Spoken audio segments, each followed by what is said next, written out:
Bonjour à toutes et tous. Pour ce 5e volet, je veux vous parler de mon action en tant que député en lien avec l'actualité. Je veux évoquer bien sûr la guerre en Ukraine et ses conséquences, au-delà des pertes humaines et des destructions, sur nos vies.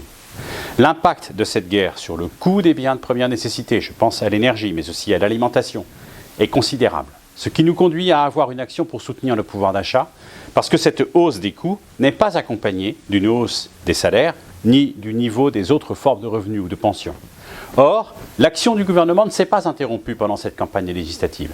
Un texte est en préparation pour protéger notamment le pouvoir d'achat des salariés, des fonctionnaires, des jeunes et des bénéficiaires des minima sociaux. Dès juillet, il est prévu la mise en place d'une remise de 18 centimes sur le prix du litre d'essence pour tous, ainsi qu'un chèque alimentaire, sur lequel je travaille dès maintenant, en ma qualité de député de votre circonscription. En cette période d'examen pour nos enfants, l'éducation n'est pas oubliée.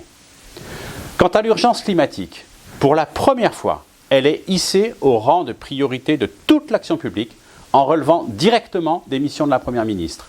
Dans ce gouvernement, l'écologie n'est pas seulement l'une des actions qu'il conduit, fut-elle érigée en priorité, mais rivale d'autres enjeux. L'écologie est pensée comme devant imprégner toute l'action publique, de façon transversale. C'est inédit. Pour toutes ces raisons, qui vous concernent directement, je souhaite que vous me fassiez confiance pour un nouveau mandat. Et pour relever ces défis et poursuivre mon travail de député, j'ai proposé à Déborah Rosenwargon d'être ma suppléante. Déborah est une Saint-Maurienne engagée, élue au conseil municipal. Elle est mère de 4 enfants, c'est une chef d'entreprise et présidente au tribunal des prud'hommes de Créteil. Je veux vous dire que je sais pouvoir compter sur elle et que vous aussi, vous pourrez compter sur elle pour nous engager pour vous et défendre notre circonscription auprès du gouvernement.